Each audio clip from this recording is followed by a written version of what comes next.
तद अभिध्यानाधिकरण, इस अधिकरण में प्रसंग संगति है, प्रासंगिक विचार है कि वे ब्रह्म से आकाश तो पैदा हुआ चेतन से, ठीक है, इन आकाश से वायु, वायु से अग्नि, अग्नि से जल, जल से पृथ्वी आदि जो बात है उसको विचार करना है कि क्या ये जड़ ही अपने आप को विकार को प्राप्त कर गए, या तो ये तदुपाधिक ब्रह्म से हुआ है, तत्तदुपाधिक ब्रह्म से ही पैदा हुआ है, सीधे उनसे पैदा हो नहीं सकता है कि क्या है इसमें, इस पर विचार आरंभ करते हैं। उत्पत्ति क्रम तो निर्णय हो गया, लेकिन उस क्रम निर्णय के पश्चात अब उत्पादक कौन वास्तव में, उस कारण में विचार है, वह जड़ ही है या चेतन है। जड़ स्वयं विकार को प्राप्त कर रहा है या तत्त जड़ोपाधिक चेतन से ही सबकी उत्पत्ति हो रही है, यह सिद्ध करने के लिए तद अभिध्यानाधिकरण आरंभ होता है। व्योमाद्या कार्यकर्तारो ब्रह्मवा तदुपाधिकम व्योम नो वायुर्वायु तो अग्नि इत्युक्ते खादिकर्तृता ईश्वरंतर्यमयति इत्युक्ते व्योमाद्युपाधिकम ब्रह्मवायवादि हेतु स्यात् तेजादि क्षणादपि। व्योमाद्या कार्यकर्तारो, व्योमादि ही कार्यों के निर्माता हैं, ब्रह्मवा तद उपाधिकम, तत्तदुपाधिक ब्रह्म ही लिया जाए, ये विकल्प है। संशय हुआ तब जवाब में पूर्व पक्ष कहते व्योम न वायु, आकाशात वायु, वायु और अग्नि, सीधा है, वहां गई चेतन वेतन तत्व उपाधि विशिष्ट आदि का बोध तो हो नहीं रहा। इत्युक्त है खाद्य कर्तृता, आकाश आदि में ही कर्तृता माननी चाहिए सीधे। तब सिद्धांत के नहीं ईश्वरो अंतर्यमयति इत्युक्त है, ईश्वरी सभी का अंदर व्याप्त कर नियमन करने वाला है, ये जो श्रुति है ये ज्ञापन करता है कि व्योमादि उपाधिक ब्रह्म ही उत्पादक है, व्योमादि साक्षात जड़ ही नहीं। ब्रह्म वायुवादि हेतु स्यात्, इसलिए ब्रह्म ही वायुवादि सकल पदार्थों का हेतु है। इसे प्रमाण क्या है, तेज आदि ईक्षणादपि, छांदोग्य में तो प्रत्येक में ईक्षण को ताप ईक्षण, ऐसा बोला, प्रत्येक में ईक्षण लिया, वो ईक्षण जड़ का संभव नहीं है। तेज आदि प्रत्येक ईक्षण का कथन आगे जो छांदोग्य श्रुति को यहाँ पर सहायता ले लेंगे। अब तैतृ को मुख्य क्रम के लिए तैतृ प्रदान हुआ, अब यहाँ तद अभिध्यान के लिए छांदोग्य को मुख्य में ले गया। समर्थन बृहदारण्यक भी समर्थन में है, अंतर्यामी श्रुति, अंतर्यामी श्रुति बृहदारण्यक का और ईक्षण श्रुति छांदोग्य का लेकर के निर्णय लिया कि तत्व उपाधिक ब्रह्म को ही यहाँ उत्पादन कारण माननी चाहिए। तदभिध्यानादेव तल्लिंगात् सह, तदभिध्यानादेव तल्लिंगात् सह सूत्र आरंभ होता है।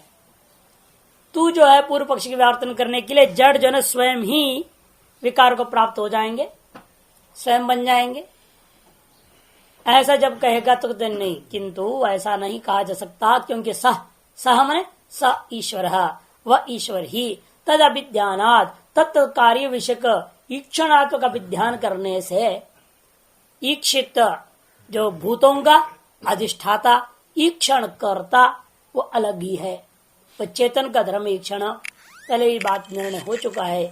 ईक्षणात्मक जो कार्य है, संकल्पात्मक जो कार्य है, ये चेतन का धर्म है, जड़ का नहीं। इसलिए वह ईक्षणात्मक, ईक्षण को यहाँ सूत्र में कहा अभिध्यान, सूत्र में जो अभिध्यान शब्द का अर्थ ईक्षण, तद अभिध्यानात्मक तत्तदीक्षणा, तेज के ईक्षण हुआ, जल में ईक्षण हुआ, पृथ्वी में ईक्षण किया है उसने, वो ईक्षण को देखने से मालूम होता है तत्त कार्यों को उत्पन्न करने वाला उन पूर्व भूतोपाधिक ईश्वर ही लेनी चाहिए। और तल्लिंगात, इसमें और हेतु भी है प्रमाण में रूपेण, तत्व उपाधिक ब्रह्म कैसे हो जाएगा, कहते यह तिष्ठन, यह पृथ्व्याम तिष्ठन, यम पृथ्वी न विद्यो, ऐसे सब बोला। तो वो जो बातें हैं वो अंतर्यामी, वो बता रहे तत्व उपाधिक ब्रह्म ही है, सभी में वही रहता है, सर्वांतर्यामी है, वो सभीयों में अंतर्यामी के रूप में रहकर उसी के संकल्प से सारा कार्य हो रहा है, अतः तत्व उपाधिक ब्रह्म मानने में कोई आपत्ति नहीं है। अतः श्रुतियों में परस्पर एक वाक्यता में कोई दोष नहीं, परमेश्वर से ही सारा चीज उत्पन्न हुआ, तज्जलान, अब यहाँ घट गया, तज्जलान नहीं बन सकता है ना, आकाशात वायु जब कह दिया तो जलन कहाँ है? सर्वम इदम आपने कह दिया, सब कुछ उससे पैदा हुआ, तो उससे कहाँ पैदा होता है? यही शंका थी, उसका निवारण कर दिया। किम इमानी वेदादीनि भूतानि स्वयमेव स्विकारान् सृजन्ति आहोस्वित परमेश्वरेव तेन तेन आत्मना अवतिष्ठमानो अविध्यायन् तं तं विकारं सृजति संदेहे सति प्राप्तं तावत् स्वयमेव सृजन्ति इति। पूर्व पक्ष को संशय को बता रहे हैं, ये जो वेद आदि है आकाश आदि, किम इमानी वेद आदि नहीं मैंने आकाश आदि नहीं भूतानी, आकाश जो भूत है स्वयं ही विकार को प्राप्त करते, स्विकारां सृजन्ति, स्वयं ही अपने अपने विकारों को उत्पन्न करने में सक्षम है। आहोस्वित अथवा परमेश्वर एवं, परमेश्वर ही करता है सब काम। परमेश्वर भी कैसे कर पाएगा? एक का तो बना लेगा, सारे को ही बनाने वाला कैसे हो सकता है कि नहीं? सब काम अलग अलग है, दुनिया में यही देखने को मिल रहा है ना। जो घट को बनाने वाला है वो घट ही बनाना जानता है, तो कपड़ा बिनना तो जानता ही नहीं।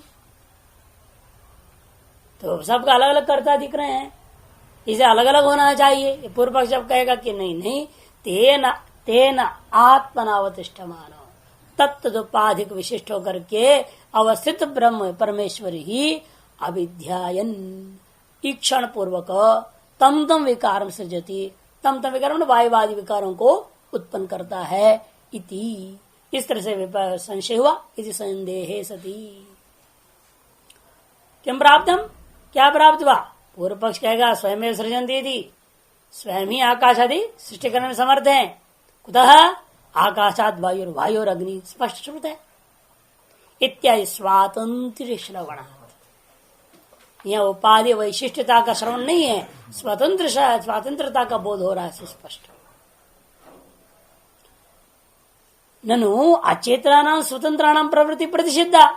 अरे पहले इतना बार बता चुका हूं, जो अचेतन है स्वतंत्र हो उनमें प्रवृत्ति हो ही नहीं सकती है। नैष दोष है।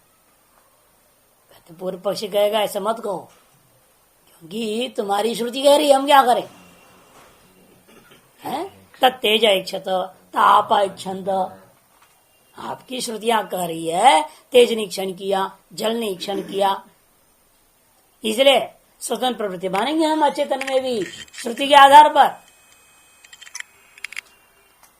इति च भूतानाम भी चेतन तो श्रवणात्, भूतों के अंदर भी चेतनत्व का श्रवण में मिल रहा है इक्षणादि के आधार पर, इसलिए वो कर सकते हैं, प्रवृत्ति हो सकती है उनकी भी स्वतंत्र पूर्व का।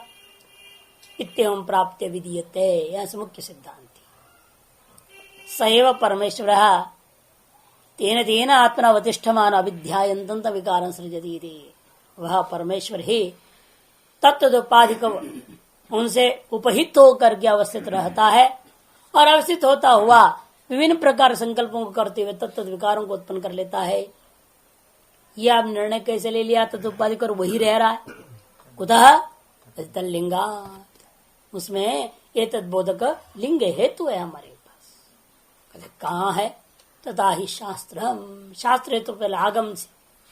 यह पृथिव्याम तिष्ठन् यह पृथिव्यांतरो यम पृथ्वी न वेद यस्य पृथ्वी शरीरम यह पृथ्वी अंतरो यम यति। यह पृथिव्याम तिष्ठन्, जो पृथ्वी में रहता है, यह पृथिव्या अंतरो, जो पृथ्वी के भीतर है, अर्थात पृथ्वी है शरीर जिसका, यम पृथ्वी न वेद, फिर पृथ्वी उसे नहीं जानती, यस्य पृथ्वी शरीरम, जिसका पृथ्वी ही शरीर है, यह पृथ्वी मंत्र यमति, जो पृथ्वी के भीतर में रहते है ना। आगे क्या है वहां? ते सर्वांतर, यही तो कहा, यही सर्वांतर आत्मा है। इति एवं जातीयकम साध्यक्षाणामेव भूतानां प्रवृत्तिम दर्शयति। बिना चेतनाध्यक्ष का भूतों की प्रवृत्ति यहाँ नहीं बता रहे हैं, अर्थ साध्यक्ष ही हो रहा है, मैंने सचेतन ही होकर के भूतों की प्रवृत्ति दिखा रहे हैं। तथा स्व काम बहुश्याम प्रजा प्रस्तुत्य सच्च त्यच्च बहुत तथा आत्मान स्वयं अकुरुत। तैत्रीय में भी है सच्चा त्यच्चा भवत, एक उपक्रम में एक स्व काम बहुश्याम प्रजा है, उसने ही कामना की पहले मैं बहुत हो जाऊं, बहुत होने के चक्कर से पहले सत्य और त्यज भाव को प्राप्त किया। मैंने आकाश वायु सत्य है, त्यज क्या है? तेज व जल और पृथ्वी। ये तद्रूपेण कौन हुआ? आत्मानम एवं स्वयं अकुरुत, वो अपने आप को ही तद्रूपेण भाषित कर दिया है। इसे स्पष्ट ही है, जितने भी कार्य भाषित हो रहे हैं तत्पादिक वाला होकर के स्वयं ही ये सब कुछ कर रहा है। इज्जत सेवच सर्वात्म भाव दर्शेती, उसी ब्रह्म को ही, परमेश्वर को ही सर्वात्म भाव ने दिखाया है। यद तो ईक्षण श्रवणम अब तेजसो तत् परमेश्वरावेश वशादेव द्रष्टव्य, भूतावेश न्याय लगा दिया। फिर तो कह दिया था छांदोग्य में तत्तेज ईक्षत, तेज ने ईक्षण किया, आप ईक्षण जल ने ईक्षण किया, ये कैसे घटेगा?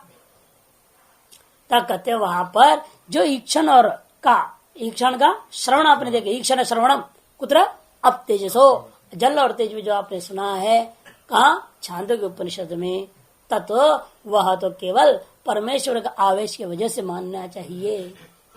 परमेश्वर आवेश वशात मेरे चेतन से अधिष्ठित होकर के हुआ, उसके बिना नहीं है वहां पर भी, ये मानना चाहिए।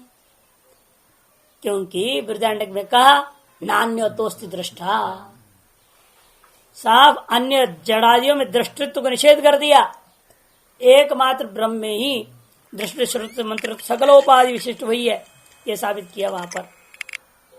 यदि इच्छित्र अंतर प्रतिषेधात प्रकृतत्वाच सत इच्छित हो, और सब जब ब्रह्म है इच्छिता वही प्रकृति भी है प्रकरण में, तदैक्षत श्याम प्रजा इत्यत्र, उसी चांदोग्य में ईक्षण का जो है प्रकरण जब आरंभ हुआ है वहां पर ब्रह्म का ही कथन हुआ है, सत का ही कथन हुआ है। इसलिए मानना पड़ेगा तत्वोपाधिक ब्रह्म से ही सकल जगत उत्पत्ति माननी चाहिए, स्वतंत्र जड़ से किसी चीज की उत्पत्ति नहीं।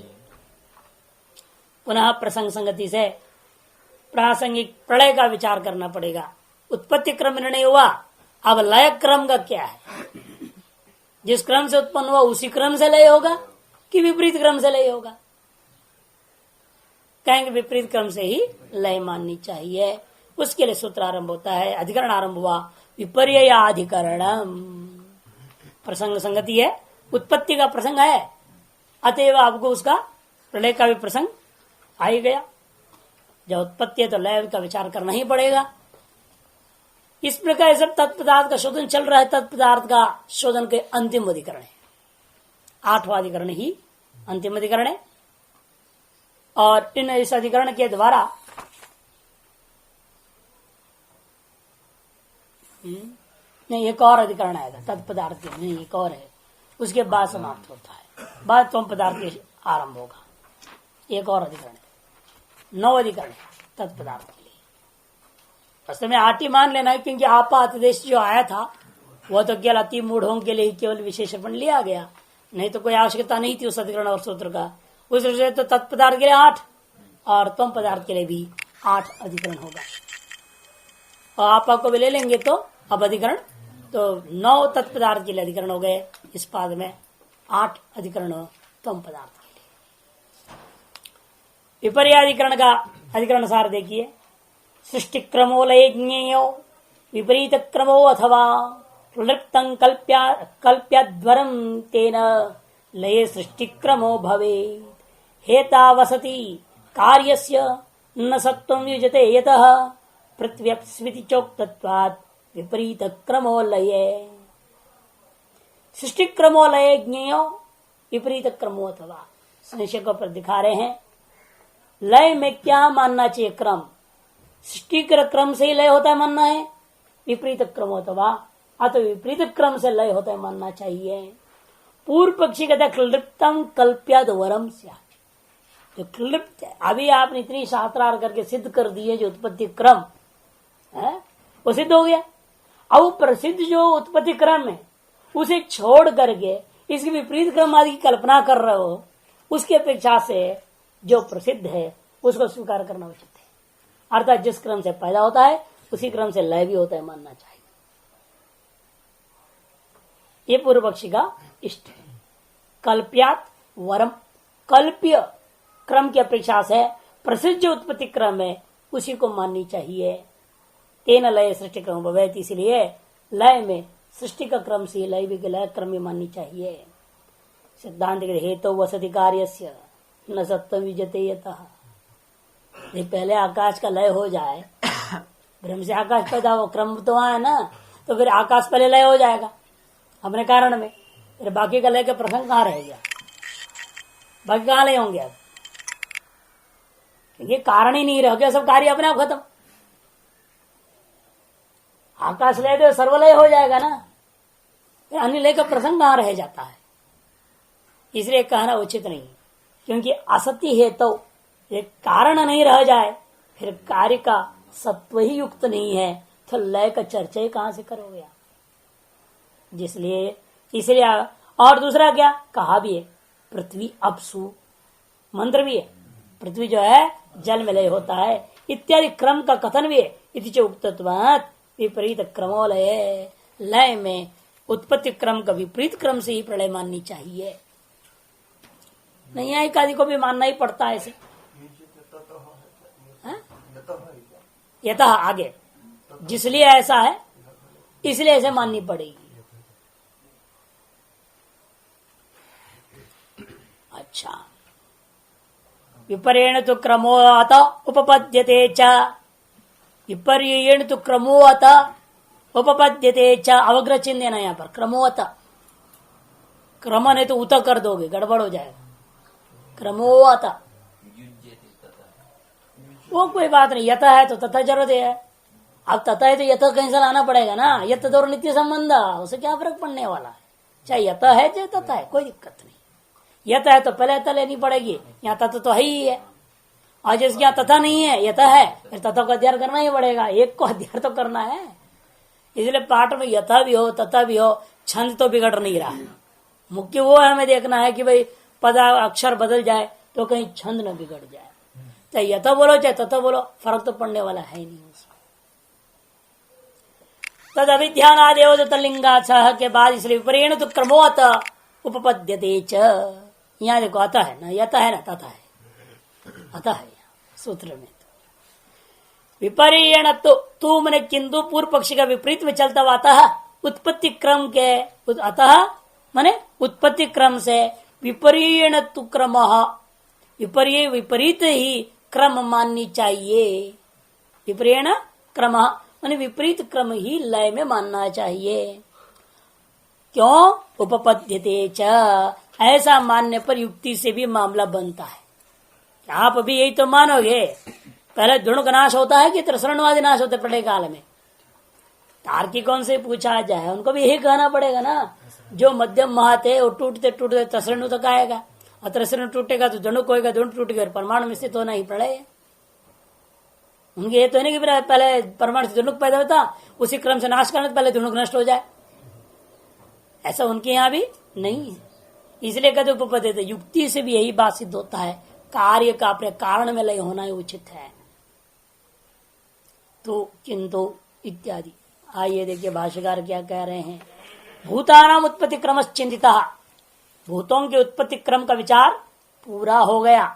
अत इदानीम अप्यय क्रम चिंतित, अप्यय मने लय, प्रलय का क्रम का चिंतन किया जा रहा है। किम अनियतेन क्रमेण अप्यय उत उत्पत्ति क्रमेण अथवा विपरीतेन इति। पहला बिल्कुल ही उटपटांग पक्ष है, इसलिए उसको तो वहां अधिकरण सामने लिया ही नहीं। अनियतेन क्रमेण, जैसे तैसा हो जाएगा, उल्टा पलटा नाश हो जाएगा। कौन पहला? कोई क्रम कुछ नहीं, क्रमाक्रम का विचार हीन होकर के अनियत रूपे नहीं प्रलय होता है, ऐसा किसने बोला? जैसा मायावी करता है ना अनियत रूप में प्रलय, जिस क्रम से उत्पन्न की उसी क्रम से प्रलय करते जाता है। क्या जब शो खत्म होता है वो तो जैसे स्वप्न में भी ऐसा ही है, अनियत क्रम है, जिस क्रम से उत्पन्न का उस क्रम से तो लयवा नहीं हो रहा है। तद्व जब जगत है तो अनियत क्रम होना ही चाहिए। पूर्व पक्ष बहुत सुंदर है। किम अनियतेन क्रमेण अप्यय उत उत्पत्ति क्रमेण, ये मुख्य पूर्व पक्षी है, वह गौण पूर्व पक्षी है। मुख्य पूर्व पक्षी उत्पत्ति क्रम से लय क्रम होनी चाहिए, और सिद्धांत पक्ष है तद विपरीत नहीं थी, अत विपरीत क्रम से होना चाहिए। यह तीन विकल्प पूर्वक संशय जब हुआ, त्रयोपि च उत्पत्ति स्थिति प्रलया भूतानाम ब्रह्म आयत्ता श्रूयन्ते। पहला गौण पूर्व पक्षी का कहना है कि देखिए उत्पत्ति भी ब्रह्म से है, स्थिति भी ब्रह्म से है, लय भी ब्रह्म ही होना है। जब सबका कारण वही है और कार्यों का सारा कारण में तो जाना है, इसलिए क्रम की क्या जरूरत है वहां, क्योंकि सबका कारण ब्रह्म है। ये पहला उसमें जाएगा, वो उसमें जाएगा, वो उसमें जाएगा, क्रम तब तो जरूरत पड़ेगा जब सबका कारण एक ना हो। सबका कारण जहां एक नहीं हो, उत्तर कार्यों के लिए अलग पूर्व अलग अलग कारण माने जाए, तब तो उत्तर पूर्व में लय होते होते मूल कारण में लय के बाद विचार हो सकता है। लेकिन जब सबका कारण ब्रह्म ही है, सबको ब्रह्म ही लय हो जाना है, उसे क्रम की क्या जरूरत है। इसलिए कहता है त्रयोपि च उत्पत्ति स्थिति प्रलया, क्योंकि उत्पत्ति स्थिति और प्रलय तीनों के तीनों पदार्थ भूतों का जो हुआ है वो कहां से हुआ, ब्रह्म आयत्ता श्रूयन्ते, ब्रह्म से ही प्राप्त होता है, इसे माना गया। कहा यथो वायुमानि भूतानि जायन्ति येन जातानि जीवन्ति यत् प्रयन्ति विषम विशन्ति, ये मंत्र तैत्तिरीय। तत्र अनियम अविशेषात् इति प्राप्तम्, ये कारण का स्वरूप क्या है, अविशेष सर्वसामान्य ब्रह्म है। इसीलिए विलय का प्रलय का कोई नियत क्रम बनाने की जरूरत नहीं। स्वप्रवत मान लीजिए या मायावत मान लीजिए, मायावी की मायावत दृष्टांत भी है उसके पास। अथवा उत्पत्ति क्रम से श्रुतत्वात् प्रलयस्यापि क्रमाकांक्षिण हो सैव क्रम स्यात्। लेकिन विचार होता है यद्यपि ब्रह्म ही सबका जगत कारण है, सामान्य रूप में श्रुत है, फिर उत्पत्ति क्रम की आवश्यकता क्या पड़ी। अचानक सब कुछ उत्पन्न हो गया मान लेते, लेकिन उत्पत्ति क्रम तय किया श्रुति ने स्वयं, इससे ज्ञापन हो रहा है कोई ना कोई प्रलय क्रम भी जरूर होगा। आते हो प्रलय क्रम का विचार करना ही है। जब प्रलय क्रम का विचार करने लगेंगे तो कहता है उत्पत्ति क्रम तो सुप्रसिद्ध है, उसी क्रम से ही लय मान लीजिए। अथवा उत्पत्ति है क्रम से श्रुतत्वात् प्रलयस्यापि क्रमाकांक्षिणो हो, प्रलय का भी क्रम की जब आकांक्षा होता है सैव क्रम स्यात्, वही उत्पत्ति क्रम को ही क्रम माननी चाहिए प्रसिद्धत्वात्। इत्यं प्राप्ते ततो ब्रूमः। दोनों पूर्व पक्ष को संक्षेप में खत्म कर दिया और सिद्धांत कहते प्राप्ते ततो ब्रूमः। विपरीत प्रलय क्रम तुमने, किंतु उन दोनों पक्षों का अपने अपने स्थानों पर कुछ हद तक सही ही है, लेकिन फिर भी प्रलय का क्रम अवश्य ही होता है। और वह क्रम कैसे होता है, उत्पत्ति क्रमाद विपर्येण भवितुमर्हति, उत्पत्ति क्रम से विपरीत क्रम से ही होना उचित होता है। क्यों, तथा ही लोग दृश्यते, दुनिया में भी ऐसे देखने को मिल रहा है ना। ऐसे कहाँ मिलता है, बड़ा कहीं पर कहीं गड़बड़ भी लगता है। जैसे बाप से बेटा पैदा हुआ, बाप को कारण मानते हो, बेटा को कार्य मानते हो। अब बेटा मर के बाप में लय होना चाहिए, उसके बाद बाप मरना चाहिए, वो दादा में ऐसे तो होता नहीं। पहले दादाजी मर गए, बाद बाप मर गया, फिर बेटा मर रहा, फिर उसका बेटा बाद में मरेगा।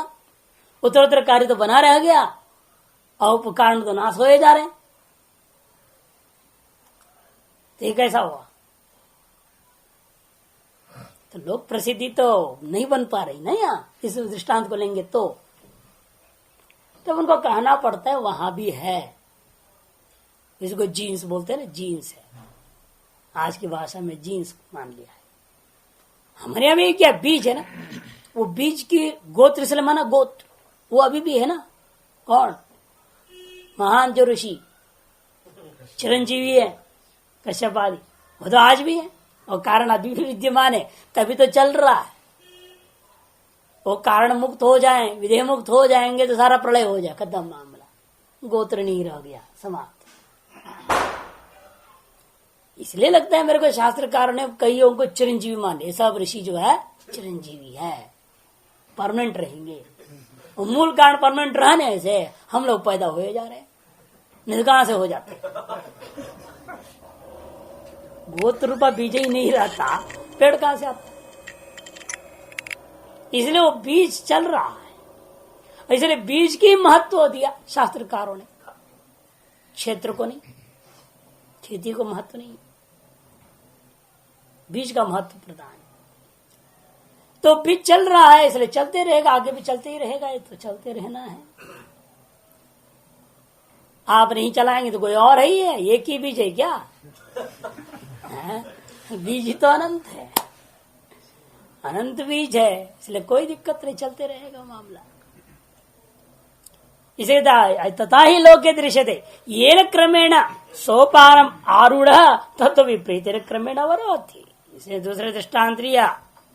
देखिए, जो आप सीढ़ी चढ़ते हैं जिस क्रम से, उसी क्रम से तो उतरते हैं कि उल्टे क्रम से ही? जिस क्रम से चढ़े उसी क्रम से उतरेंगे क्या? जिस क्रम से चढ़े हो उसी क्रम से तो उतरते नहीं हो, उसके विपरीत क्रम से उतरना होता है। उसी प्रकार समझो अपिच दृश्यते। और भी दूसरा दृष्टांत भी लेते हैं, वहां तो कार्य कारण भाव नहीं है ना। सीढ़ी का चढ़ने उतरने में निमित्त कारणता है, लेकिन कार्य कारण भाव तो है नहीं, उपादान कारण तो कहाँ है? आपको अभिनिमित्त उपादान कारण के लिए दृष्टांत ढूंढना है, इसलिए पहले निमित्त के लिए बताया, उपादान के दूसरे दृष्टांत। अपिच दृश्यते मृदो जातं घट शरावाद्यप्य काले मृत भाव अप्येति। मृत से पैदा हुआ घट शरावादी अप्य काल विपरीत क्रमेण ही वापस अंत में मृतिका को प्राप्त कर जाते हैं। इसलिए अपिच दृश्यते अद्भ्यश्च जातम हिमकर्कादि अब भावम अप्येति। इसी तरह से जल से पैदा हुआ हिम है, करक, ओले इत्यादि अंत क्या हो जाते हैं? जल भाव को ही प्राप्त कर जाते हैं। अतश्चोपपद्यता ये तत् यत् पृथ्वी अद्भ्यो जाता सती स्थिति काल व्यतिरिक्रांता अपो अपीयाद आपश्च तेजसो जाता सत्य तेजो अपीयो हो। पृथ्वी अद्भ्यो जाता, ये जो पृथ्वी कैसे उत्पन्न हुई थी? जल से उत्पन्न हुई थी। जाता सती स्थिति काल व्यतिक्रांत, जब स्थिति काल की व्यतिक्रांति हो गया, स्थिति काल की समाप्ति हो गई, तब क्या होगा? अपो अपीयात, जल में जाकर के ये लय को प्राप्त कर जाएगा। कौन? पृथ्वी। और आपश्च तेजसो जाता सत्य, और जल भी तेज उत्पन्न होकर स्थिति को प्राप्त हुए थे। जब उसकी भी स्थिति काल समाप्त हो जाता है तो तेजो अपीयो हो, वह जल तेज में ही वापस लीन हो जाएंगे। एवं क्रमेण सूक्ष्म सूक्ष्म तरंच अनंतरम अनंतरतरंच कारणम अपीत्य सर्वं कार्य जातम परम कारणम परम सूक्ष्म ब्रह्म अप्येति वेदव्यम। इसलिए एवं क्रमेण सूक्ष्म सूक्ष्मतरम, इस क्रम से सूक्ष्म सूक्ष्मतर को सूक्ष्मतर वस्तु सूक्ष्मतम वस्तु में लय होते जाता है। अनंतर वस्तु तद अनंतरतर को तद अनंतरतर भी तद अनंतरतम वस्तुओं में कारणों में अपित्य लय को प्राप्त करके सर्वम कार्य इस प्रकार से संपूर्ण कार्य समूह परम कारणभूता परम सूक्ष्मतम वस्तुभूता जो ब्रह्म में ही लय को प्राप्त होते हैं, ऐसे समझना चाहिए। नहीं स्व कारण व्यतिक्रमेण कारण कारणे कार्याप्य न्याय स्यात्। स्व कारण व्यतिरेकेण, इसे स्व कारण से भिन्न किसी अन्य अर्थात कारण का भी कारण में सीधा लय हो जाए, अर्थात पृथ्वी सीधे तेज में लय हो जाए बिना जल में लय हुए ही, ऐसा कभी नहीं हो सकता। तेज में पृथ्वी सीधे लय हो, कारण का भी कारण में, तेज का कारण मैंने पृथ्वी का कारण व जल, जल का कारण तेज, अतः पृथ्वी जो है कारण का कारण होता, तेज में बिना पृथ्वी जल में लय हुए ही सीधे लय हो जाए, ये नहीं हो सकता। वे कह रहे हैं नहीं स्व कारण व्यतिक्रमेण, स्व कारण कौन? पृथ्वी का स्व ले लो, उसका कारण हो गया जल, उसको व्यतिक्रम करके और उसमें लय हुए बिना कारण कारण है। जल का भी कारण कौन? तेज, उसमें लय हो। हाँ, कार्याप्य नहीं न्याय, ऐसा न्याय मानना बिल्कुल उचित नहीं है कि जब भी घड़ा को फोड़ोगे तो पहले टुकड़ों में तो जाएगा, सीधे ही चूर्ण बनेगा क्या? बिना टुकड़े बने सीधा ही मिट्टे जो घड़ा पूरा पूरा चूर्ण हो जाए, ऐसा तो होगा ही नहीं। जैसा भी मशीन करो ऐसा टूटेगा ही ना, वो क्रशर में डाल दो, उसको क्रश कर दे सीधे, वो जब क्रश करेगा तो थोड़ा सा दांत दबाव पड़ा तो टूटेगा पहले, वो बाद में चूर्ण बनेगा ना। वो बिना कपाल आदि बने जिस क्रम से आपने बनाया वो उसी क्रम से विपरीत क्रम से ही निश्चित रूपेण वो प्रलय को प्राप्त करेगा, इससे कोई संशय नहीं है। स्मृतो भी उत्पत्ति क्रम विपर्येण अप्य क्रमस्तु दर्शित। और स्मृति अर्थात यह महाभारत को लेना स्मृति से, वह भी उत्पत्ति क्रम के विपरीत क्रम से ही प्रलय का क्रम का निर्णय दिया है, जगह जगह दर्शाया है। वर्तमान जो श्लोक है 12वें सर्ग का है, 341वां अध्याय 29वां जो है श्लोक है, 12, 341, 29, 12वां सर्ग 341वां अध्याय और 29वां श्लोक। जगत प्रतिष्ठा देवर्षे पृथ्व्यप्सु प्रलीयते ज्योतिष्याप प्रलीयन्ते ज्योतिर्वायो प्रलीयते इत्योमादो। साफ कहते हैं जगत की प्रतिष्ठा है देवर्षि, जगत का ये प्रतिष्ठा रूप जो पृथ्वी है ना, ये पृथ्वी कहाँ आ जाएगी जब प्रलय होता है? कहते अपसु प्रलीयते है, जल में ही प्रलय होता है। ज्योतिषी आप प्रलीयन्ते, और जल जो है ना अपना कारण होता अग्नि में प्रलय को प्राप्त होता है, और वह अग्नि ज्योतिष वायु प्रलीयते, और ज्योतिर जो है वायु में प्रलय को प्राप्त करता है। इत्यमादो उत्पत्ति क्रमस्तु उत्पत्तो एव श्रुतत्वात् नाप्य भवितुमर्हति। हर युक्ति से भी विचार करने पर निर्णय हुआ कि भाई उत्पत्ति क्रम जो है ना उत्पत्ति में ही लागू हो सकता है। नाप्य भवितुमर्हति, अप्यय मैंने प्रलय में भी उसी क्रम से प्रलय करो, ऐसा लागू कर नहीं सकते हो। न च असो अयोग्यत्वाद अप्येन आकांक्षित है, और अयोग्य होने से भी वह उत्पत्ति क्रम प्रलय में आकांक्षित ही नहीं है, वह क्रम आकांक्षित ही नहीं है। क्यों? अयोग्यता। जिस क्रम से उत्पन्न हुआ उसी क्रम से लय होना असंभव होने के कारण से भी प्रलय के क्रम की आकांक्षा होने पर उत्पत्ति क्रम की तुलना उचित नहीं है। नहीं कार्य ध्रियमाणे कारण से अपयुक्त, क्योंकि कार्य का धृत हो, धारित हो, कार्य बना रहे और कारण लय हो जाए, ये तो नहीं हो सकता। क्योंकि उत्पत्ति क्रम से लय का मतलब यही हुआ ना, वायुवादी बने हुए हैं, वायु भी है, तेज भी है, जल भी है, पृथ्वी बना रहेगा और आकाश पहले, क्यों पहला जो पैदा हो पहला लय होगा।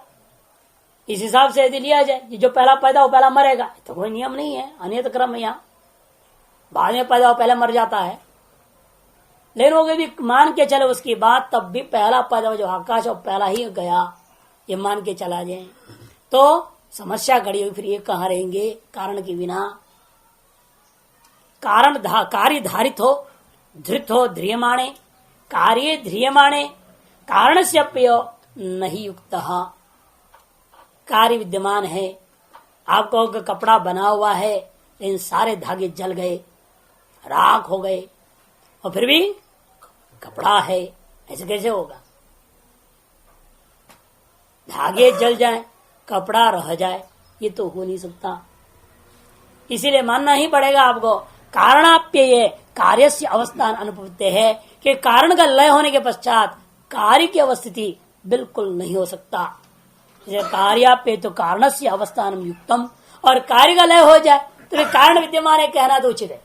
कपड़ा नष्ट हो गया तो धागे बने हुए हैं, ठीक है, क्यों नहीं हो सकता? कपड़ा नष्ट हो गया ये तो धागे बने रह जाए, आपत्ति क्या है? आपने जो आतान वितान किया तो निकाल दिया। स्वेटर वगैरह में तो प्रसिद्ध है ना भाई, इन कपड़ों में धागा निकाल के दोबारा नहीं बनाते हो, लेकिन जो है आप स्वेटर आदि में देखते हैं निकाल देते, सारा खोल दो फिर दोबारा बना दो, होता है। और आजकल देखते हैं टेंट वगैरह में नहीं, इतना बड़े भवन बना देते हैं, सुंदर भवन, ऐसा अद्भुत भवन होता है, आपको सीमेंट वगैरह से बना ही नहीं सकते, ऐसा सुंदर, ऐसा दिव्य भवन बना। अब बस कितनी देर है, खोल दिया, साफ खत्म। कारण तो रह गया ना, कार्य भवन में नष्ट हो गया, इन कारण तो विद्यमान है, दोबारा बना लो और नई डिजाइन बना लो। उन्हीं चीजों से उधर का इधर को उधर कर देगा, सब बदल जाता है डिजाइन, बड़ा विलक्षण बनाते हैं, लगता है राजमहल बना हुआ ऐसे लगता है। कल भी देख रहे थे, एक जागरण का दिखा रहा था, ऐसा भव्य बनाया था, वो करोड़ों रुपया केवल उसके पंडाल में लगा है बनाने,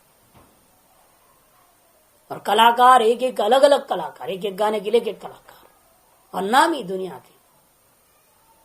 जब कहीं भी जाने के लिए 5 लाख 2 लाख 3 लाख ऐसे लेते, ऐसे लोगों को बुलाया। कैसा जागरण आयोजन, करोड़ों रुपयों की खर्चा और एक सेठ। यहाँ थोड़े होगा ऐसे काम। यहाँ तो सब महाता फ्री फंड का देखते हैं, फ्री में आवे करके जावे और उल्टा दे जावे। हाँ, राम कथा हो रही ना, पैसे की व्यथा हो गई तो कथा आरंभ हो जाता है। क्या करें, 2-4 लाख मिलेगी उसके लिए करते हैं। बड़ा गजब था, कल देखने लायक थी चीज। तो ये सब क्या है, वहां पर वो कार्य जो दिख रहा है भवन, वास्तव में भवन थोड़े, कार्य लय हो जाता है, फिर कारण तो विद्यमान रहता ही है। कार्यापेतु कारण से अवस्थानम युक्तम मृदादिशु एवं दृष्टत्वात्, मृदादियों में ऐसे देखने को मिलता है, इसलिए प्रलय क्रम विपरीत ही होना चाहिए, ये सिद्ध हुआ। अब भूतों के बाद करणों के बारे में विचार करना है कि कुछ उपनिषदों में पहला करणोत्पत्ति बताया, बाद भूतोत्पत्ति बता दिया। वहां संशय हो गया, इसलिए क्या कर्ण ब्रह्म रूपी कारण से स्वतंत्र उत्पन्न वस्तु है, या ये कर्ण मन इंद्रिया, ये जो इंद्रियां हैं ये भूतों का कार्य है? क्या है? भूतोत्पत्ति और लय क्रम के पश्चात प्रसंग संगत्या पुनः इंद्रियों का उत्पत्ति और लय का विचार करना पड़ेगा। उत्पत्ति यदि भौतिक कहा दोगे तो लय के विचार करने की जरूरत नहीं पड़ेगी, बात खत्म। स्वतंत्र उत्पत्ति मानेंगे फिर उनका विलय का विचार करना पड़ेगा। लेकिन यहां सिद्ध करना है कि नहीं, इंद्रियां भौतिक है, ब्रह्म से साक्षात उत्पन्न स्वतंत्र वस्तु नहीं। भौतिक होने के नाते पहले सारा भौतिक वस्तु भूतों में लय होगा और भूतों का लय तय कर ही चुके हैं, अतएव उसका पृथक प्रलय के विचार करने की जरूरत नहीं पड़ेगा। लेकिन विचार उत्पत्ति को लेकर के हैं, क्योंकि ये तस्मात् जायते प्राणः, ऐसा एक मंत्र आ गया जिसके कारण से दिमाग फंस गया। प्राण शब्द से क्या क्या लेना है? सब सूक्ष्म तत्व लोग हैं, आप सारी इंद्रियां आ जाएंगे उसमें, सभी इंद्रियां उसके अंदर रहेंगे, और जब सारी इंद्रियां उसके अंदर हैं फिर इसका मतलब ब्रह्म से इंद्रिया पैदा हुए, भूतों से उत्पत्ति नहीं हुआ, ये आशंका है। तो सिद्धांत ये नहीं, उसका तात्पर्य में अलग ढंग से घटाना है और निर्णय यही होगा, इंद्रियां भूतों के सत्वगुण से और रजोगुण से पैदा होने वाले साधारण और असाधारण रूप कार्य कोटियों के अंदर मन बुद्धि अहंकार या मन इंद्रियों को ग्रहण किया जाएगा। उसके लिए अंतरविज्ञानाधिकरणम आरंभ होता है। अंतरविज्ञानाधिकरणम, अंतरा विज्ञान, अंतरा विज्ञान, अंतर अविज्ञान पच्छेद नहीं करना, अंतरा विज्ञानादि, अंतरा विज्ञानाधिकरण, इसलिए पाठ करते हो ध्यान रखना, अंतरा विज्ञान नहीं करके अंतरा विज्ञानाधिकरण पाठ करना, दोनों बहुत अंतर हो जाता है। अंतरा विज्ञानाधिकरणम ऐसे लीजिए, ये सूत्र में भी देख रहा है ना, अंतरा विज्ञान मनसी क्रमेण तल्लिंगा यदि चेत न अविशेषात। प्रसंग संगीत से अधिकरण आरंभ हो रहा है। इस अधिकरण का अधिकरण सार को देखिए कि मुक्त क्रम भंगोस्ति प्राणाद्यैर्नास्ति वा अस्ति हि प्राणाक्ष मनसां ब्रह्म वियतोर्मध्य ईरणात् प्राणाद्या भौतिका भूतेषु अंतर्भूता पृथक्क्रमं नेच्छन्ति ततो न भंगोस्ति प्राणादो न क्रमः श्रुतः नेच्छन्त्यतो न भंगोस्ति प्राणादो न क्रमः श्रुतः।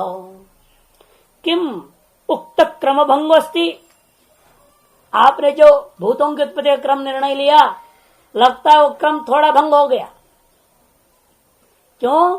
क्योंकि ब्रह्म और आकाश, ब्रह्म कारण और आकाश की उत्पत्ति कथन करना है, इन दोनों का बीच प्राणोत्पत्ति का वर्णन आ गया। प्राणाध्यैर उक्त क्रम भंगोस्ति नास्ति वा, पूर्व पक्ष कहेगा अस्ति।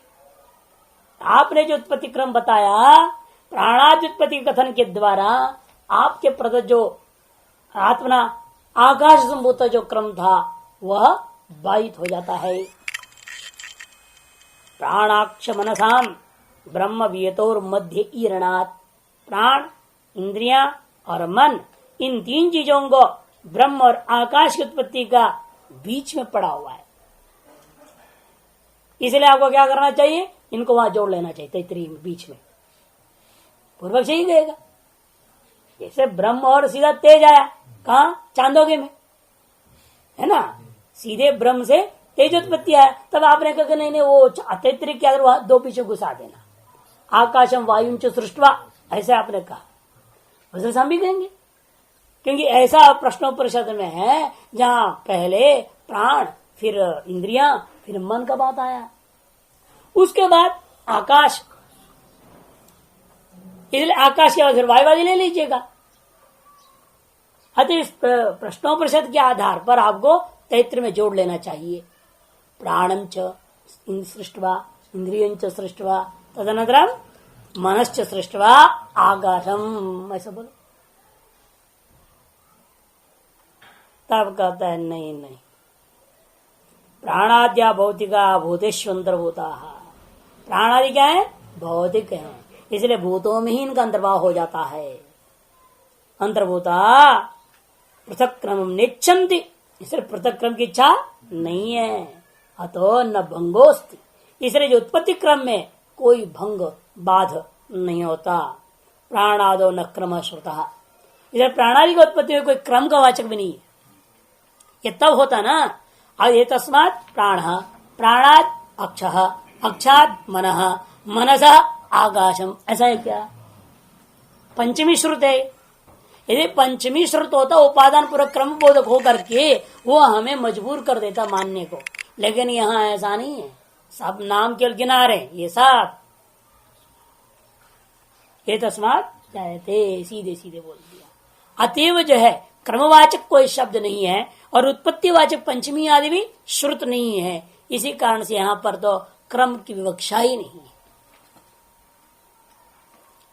कठोपनिषद के आधार पर मुंडकोपनिषद, यहाँ मेन यहाँ मुंडकोपनिषद ले रहे हैं, सीधे केवल प्रश्नोपनिषद नहीं।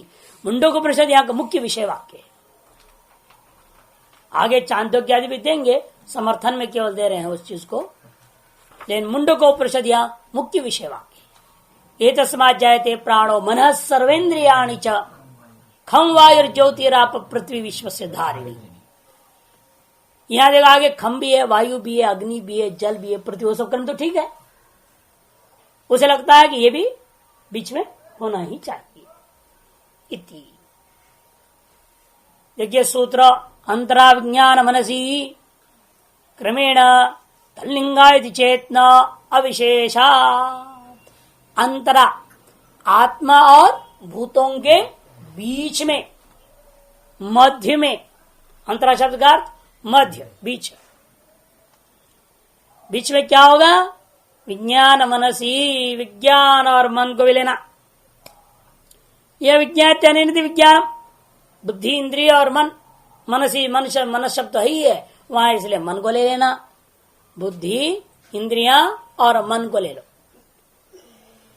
प्राण शब्द से बुद्धि, मन से मन है ही है, और इंद्रियाणी तो बोल ही दिया।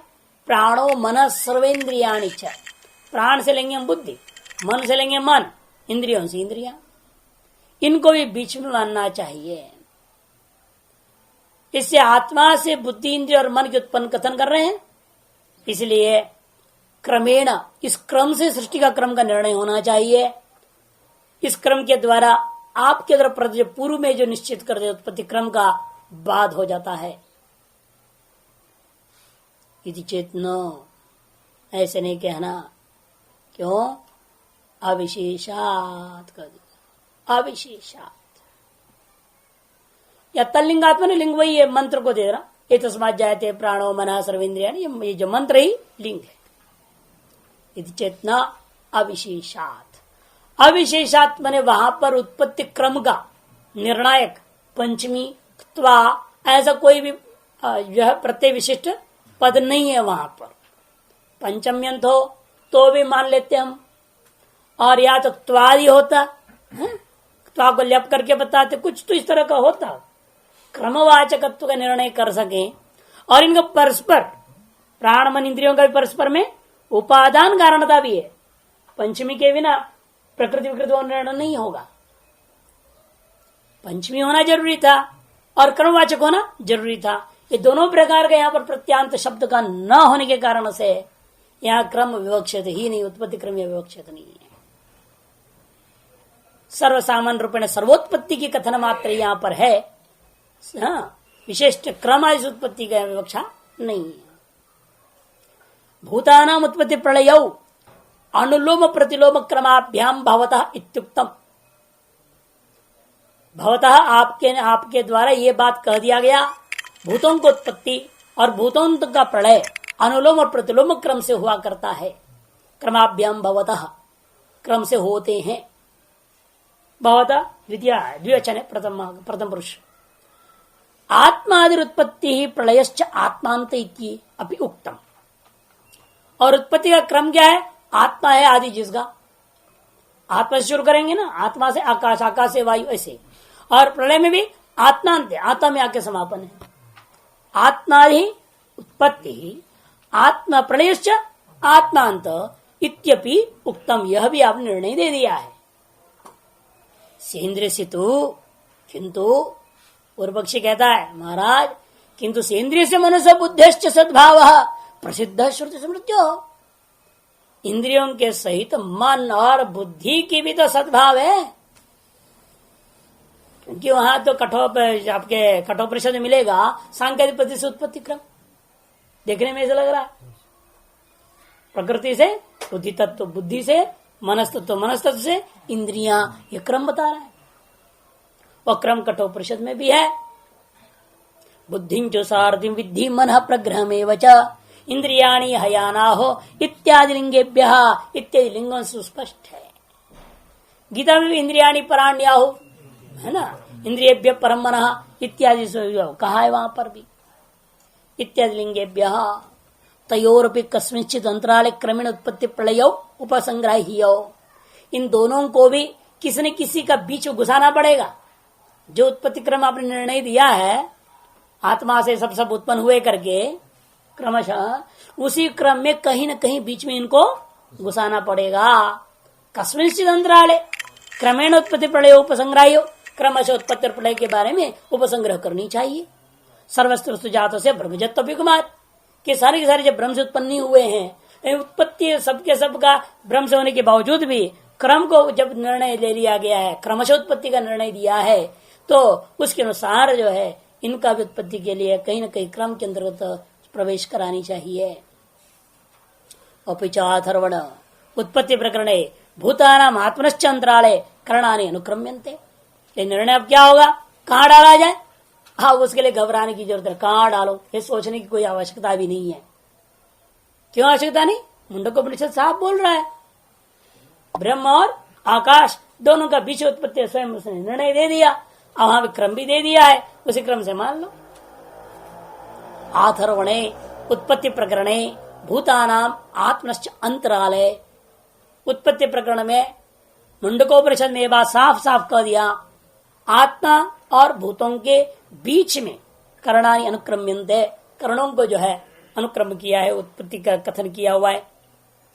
ये तस्मात् जायते प्राणो मनः सर्वेन्द्रियाणि च खं वायु ज्योतिराप पृथ्वी विश्वस्य धारिणी दी। तस्मात् पूर्वोक्तोत्पत्ति क्रम प्रलय क्रम भंग प्रसंगो भूतानामिति चेत न। इसलिए भूतों का पूर्वोक्त उत्पत्ति क्रम और पूर्वोक्त प्रलय क्रम दोनों भंग हो गया, इति चेत न अविशेषात्। यही तावत् भौतिकानि करणानि ततो भूतपत्ति प्रलयाभ्याम एव एषां उत्पत्ति प्रलयो भवति नैतयो क्रमांतरम मृग्यम। देखो भाई, यदि इन करणों को आप भौतिक मान लेते हो, फिर तो भूतोत्पत्ति और प्रलय इन्हीं के द्वारा इनकी उत्पत्ति प्रलय का कथन हो ही गया। इसलिए इन इंद्रियों का एषां उत्पत्ति प्रलय भवतः इति नैतयो क्रमांतरम मृग्यम, इनकी उत्पत्ति प्रलय होते हैं ऐसा सोच करके उनका भी क्रम का कोई नया क्रम आदि का सोचने की खोजने की जरूरत ही नहीं है। लेकिन ये भौतिक निर्णय कैसे होगा? इसलिए यदि कह रहा पहले भाषकर पूर्व पंक्ति में, यदि भौतिक हो जाएगा तो समस्या खत्म हो जाएगी ना। अगर हाँ, यदि भौतिक हो तो समस्या खत्म होगी। लेकिन भौतिक कैसे सिद्ध करोगे? कहते भवती च भौतिकत्व लिंगम कर्णानाम, कर्णों का जो है भौतिक होने में हमारे प्रमाण विद्यमान है। अन्नमयम विश्वमे मन आपोमय प्राण तेजोमयी वाक् छांदोग्य इत्येवं जातिकम व्यपदेशोपि क्वचित भूतानां कर्णानां च ब्राह्मण परिव्राजक न्याय नहीं तव्या। फिर मुंडक में ऐसे क्यों बोला? अरे यहां तो ब्राह्मण परिव्राजक न्याय है ना। कहते ब्राह्मणों को भिक्षा दो और परिव्राजकों को भी दो, कहने की क्या जरूरत है? अब ब्राह्मणों को कहने से परिव्राजक हो ही गया, क्योंकि ब्राह्मण ही परिव्राजक होता था पहले। आजकल तो शूद्र भी परिव्राजक हो गए, बात अलग है, सन्यासी। यह न्याय के अनुसार तो है नहीं, न्याय भी साफ कथा है, लेकिन अविशेष कथन, परिव्राजक भी विशेष कथन के साथ अविशेष जो कथन किया है वह विशेष का बाधक नहीं होता। ब्राह्मणों को दो और परिव्राजकों को भी दो, इसका मतलब ब्राह्मणांतर्गत ही परिव्राजक होने के नाते अलग से परिव्राजक को मत दो, यह अर्थ नहीं निकलेगा। यह परिव्राजक को ही देना, ब्राह्मणों को नहीं देना, यह भी अर्थ नहीं निकलता। किंतु सामान्य विशेष दोनों को ध्यान देकर देना है। ब्राह्मण विशेष रूप परिव्राजकों को और ब्राह्मण सामान्यों को सभी को देना है, ये उसका तात्पर्य है। उसी प्रकार यहां पर भी सभी की उत्पत्ति मात्र में तात्पर्य है, क्रम में कोई तात्पर्य नहीं है। और जो सामान्य है वह कभी विशेष का बाधक नहीं होता। विशेष सामान्य का बाधक हो सकता है, लेकिन सामान्य कभी विशेष का बाधक नहीं होता। इसलिए ब्राह्मण परिव्राजक न्याय से यहां समझिएगा, कहते इसलिए ब्राह्मण परिव्राजक न्याय न क्वचित भूतानां कर्णानांच, जो उत्पत्ति कथन है उसको ग्रहण कर लेना चाहिए। अत तो अभौतिकानि कर्णानि, और यदि मानते आप कर्णों को अभौतिक तब तो समस्या थी। प्रथम तब क्या होता? तथापि भूतोत्पत्ति क्रमो न कर्णैर्विशेषते, तब भी भूतोत्पत्ति क्रम के मार्ग को आप कर्णोत्पत्ति क्रम से विशेषित नहीं करना। क्यों? प्रथम कर्णानि उत्पद्यन्ते चरमं भूतानि, प्रथमं वा भूतानि उत्पन्नते चरमं वा कर्णानि इति। इस प्रकार के जो है कर्णों से भूतोत्पत्ति क्रम को विशेषण नहीं कर सकते। पहला कर्ण हुए बाद में भूत हुए, या पहला भूत बाद में कर्ण, इसकी व्यवस्था आप नहीं दे पाएंगे। जब? क्योंकि दोनों का परस्पर कोई संबंध नहीं। अभौतिक पक्ष की बात, अभौतिक पक्ष में तो दोनों को कोई संबंध नहीं रहा, दोनों स्वतंत्र रहे, इसलिए निर्णय की जरूरत ही क्या? पहले कर्ण हुए बाद में भूत हुए, या पहले भूत हुए बाद में कर्ण, फर्क क्या पड़ता है? जो परस्पर असंबद्ध दो तत्व की उत्पत्ति शश श्रृंग आदि के समान नहीं, गो श्रृंग आदि के समान उत्पत्ति जब हो, दोनों स्वतंत्र है, निरपेक्ष है, तो एक साथ उत्पन्न हो जाएंगे। क्रम की क्या जरूरत है? ये पहले वो पहले, ये पहले वो पहले तब होता है जब एक दूसरे के साथ किसी भी प्रकार की कार्य कारण भाव संबंध हो, तो तब क्रम का विचार करना पड़ेगा।